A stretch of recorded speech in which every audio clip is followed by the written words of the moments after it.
My name is David Goggins. I created Goggins. Goggins is the guy that can take anything you put in front of him. You want to break my motherfucking legs? So be it. I have a way of going to a place like I did in that race where all the pain and suffering that they put on top of me in Hell Week, I will reverse that pain and suffering and I will take your soul. So every instructor that put me through BUD/S, my job, what drove me, was I wanted you to go home that night after you beat the living shit out of me and I smiled in your face.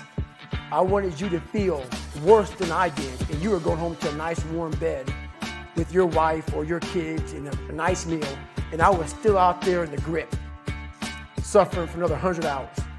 I wanted you to think about me knowing that I'm comfortable being very unfucking comfortable. Widely considered to be the toughest man on the planet and one of the greatest endurance athletes of all time. He grew up in an abusive household, spent his high school years as one of only a small number of black kids. He had to endure relentless bullying, and he barely managed to graduate. One day he decided he was going to stop saying woe is me and start kicking some ass. That set him on a path to transforming himself into the hardest man alive, the only member of the U.S. Armed Forces to complete SEAL training, the U.S. Army Ranger School, and the Air Force Tactical Air Controller training. He's completed the infamous Destroyer of Men, known as Hell Week, 3 times, including 2 in a single year. He served in combat in Iraq, was the bodyguard for the Iraqi Prime Minister. He once held the Guinness World Record for most pull-ups in 24 hours at 4,030. He's run 8 consecutive 100-mile races over 8 back-to-back weekends. He ran over 7,000 miles in a single year, and that is the equivalent of running 267 marathons. This man is a self-made beast, the king of no excuses, David Goggins. So what was that moment like, looking in the mirror the day you decide, okay, wait, enough is enough? It took a while to get to that point where enough was enough. What happened, I came home one night from work, turned on the Discovery Channel. I saw some guys going through Navy SEAL training and they were going through Hell Week and they were getting their ass just beat. You know, in and out of the water, guys ringing the bell. They were suffering. And I was weighing like 297 pounds. And I had to make a change in my life. You know, I was at an all-time low and I wasn't going anywhere. And I was exactly what everybody said I was going to be, which was nothing. I came from a horrible background. I got called nigger every day of my life growing up. I was just an insecure, scared kid. And the only way I could find myself was through putting myself through the worst thing possible. That's so counterintuitive. Like most people, that's precisely what they're trying to get away from. Right. So what was it in you at that moment? You're overweight, you've been bullied essentially your entire life up to that point. What makes you go, all right, motherfucker, like that's what I've got to do? Well, no one was helping me out. And the feeling I had every morning when I looked in the mirror was horrible. And I didn't want to feel like that anymore. And how I felt was a kid going nowhere, a kid that was scared. And most kids will accept that and look for help. But the best thing that happened to me, no one helped me. No one felt sorry for me. So the only way I could turn it around was to suffer. I had to build calluses in my brain the same way I built calluses on my hand. It's so easy to be great nowadays. Most people are weak. This is a softened generation. So if you have any mental toughness, any ability, if you have any fraction of self-discipline, the ability to not want to do it but still do it. People have a hard thing understand. I hate to run. And what makes me so crazy, people go, well, why do you run if you hate it? What are you talking about? I don't want to take showers and eat either. I hate that too. That's life, man. It wasn't until I changed that mentality that I became somebody. I hated going to school. So guess what? I was dumb as shit. But if you can get through to doing things that you hate to do, on the other side is greatness. For me to become the man I wanted to become, I saw myself as the weakest person God ever created. But I never blamed God for anything he did to me. So I wanted to change that to be the hardest man ever created. Am I that? I don't know, but you had to have a goal. Right. And my goal when I was sitting there, not going to school, being bullied, having no self-esteem, my goal was the only person that's going to turn this person around is me. And the only way I can turn it around is put myself through the worst things possible a human being can ever endure. And that'd be the only way that I can build this brain to handle anything that comes in front of it, callousing my mind through pain and suffering. What would your advice be to that 16-year-old kid who's staring in the mirror, does not like what he sees, but is still running from adversity? Well, my biggest advice to him is that, first of all, he won't like what I say to him, because I'm going to say the exact opposite of what today's world is saying. So we read a bunch of books nowadays. As humans, we want to find out how to be someone else. What we don't do is we don't go inside. So literally turn yourself inside out. Read the book that's like we're writing a book every day of our lives, but we never read that book. When I was growing up, I lied for people to accept me because I didn't accept myself. So I would make up stories so then you would accept me into your world. Everything I did was for someone else to like me. It wasn't until I started reading my own book about how pathetic I was as a human being. I can blame my dad. I can blame kids at school. I can blame having health issues, ADD, my mom not being around. I could blame a lot of people. And that's the book I was reading. And I put it off on everybody else. It wasn't until I said, you know what? For me to fix this, I got to read what the fuck is wrong with David Goggins. Not blame anybody. Read my book and say, okay, I'm afraid of my shadow. How can I overcome that? Go in the military, get your ass kicked, do things you hate to do, be uncomfortable every fucking day of your life. Roger that. I'm not the smartest kid in the world. Okay. Instead of somebody saying, oh no, you're smart. No, don't say that to yourself. I said to myself, no, I'm a dumb motherfucker. Okay, roger that. How do you get smarter? Educate yourself.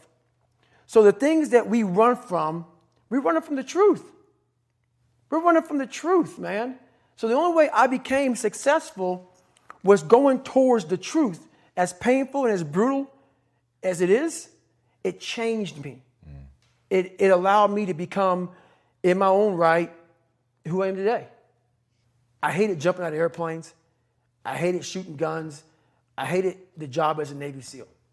But I did it because I wanted to change myself. Everything I do, I'm not really comfortable doing.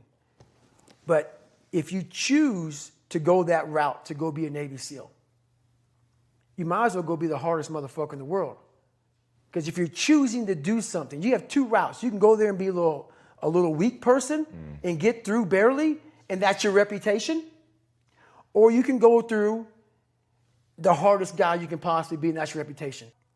There was a point where they had a decision to make. They can go left or right on this path. Left was the easy route. Right was the hard route. A lot of people take the easy route. And they had a good life that way, but the better life was going to the right side. And you may have 20 years of pain and suffering to get past it, but a lot of us die never truly starting our journey. And I would tell this young person, you got to start your journey. It may suck, but it will come out the other side where you're coasting. No matter what avenue I choose, I want to be the very best. And the very best may not be I'm number one. The very best is, did I leave everything inside of me out there? Right now, for you to find greatness in yourself, you're not going to find it by looking in a book or by even hearing me. I may give you the spark, but you've got to go inside yourself to find it. And that means you got to be quiet. Shut the fuck up. Go in a room. Search your soul. Search your mind. Search your abilities, and you'll find it. But if you're not looking for it, you won't find it. So you got to go start your journey. And the journey starts with you finding, why the hell am I here on this planet Earth? Why am I here? And if you don't know that, you will live the rest of your life searching, always asking the question, why? Honestly, I'm blessed enough to have survived the life I lived and to come out the other side with a bunch of knowledge. So hopefully I can help people that believe that they're much less than what they truly are. Help them find greatness in themselves. And greatness isn't running 200 miles at a time or doing 4,000 pull-ups or being a SEAL. Greatness is whatever the hell you dreamed of in your own mind. You got to first see it. You got to first create this vision in your mind. And then that's when I come into play. Once you create this vision in your mind, it's how am I going to get there now? And that's when I come into play. But first, you got to create your own vision. And then it's not external. It's the vision created is inside of you.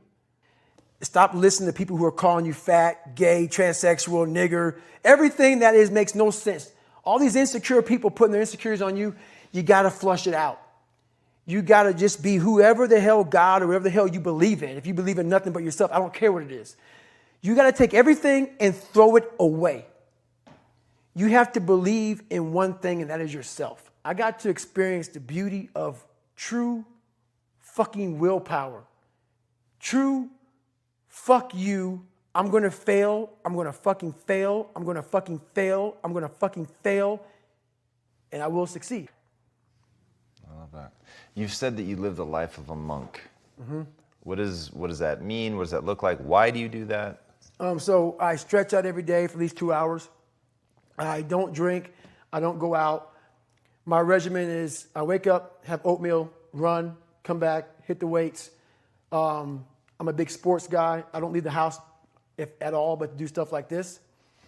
And I stretch out at nighttime. I find people that I trust, which is a very small group of people who are honest and true to me, people who will die for me, and I'll die for them, which is a fucking small. Sure. And everybody else, man, do you. And I stay to myself. And I let you do you. I don't judge people. I don't criticize you. You want to be a douchebag and be an ass and not love this country, do whatever you want to do? I don't care, man. I fought for this country for you to do you. And I am all about you doing you because I'm going to fucking do me. If you had that same kid from earlier, he wants to take that first step, you want him to go experience some life, what one specific thing would you tell him to go do? I'd first ask the kid, who are you? At the core of your soul. And if he can't answer that question, our conversation's over. Because I can't say shit to him. Right. If you don't know who you are, I can't tell you who you are. We are all great. No matter if you think you're dumb, no matter if you think you're fat, no matter if you are fat, no matter if you've been bullied, or no matter if you just got back from Iraq or Afghanistan, we all have greatness. You got to find the courage. You got to find the courage to put your Bose headphones on and silence the noise out of this world. I was guided by something much more powerful, and I listened, and I chose the path of most resistance.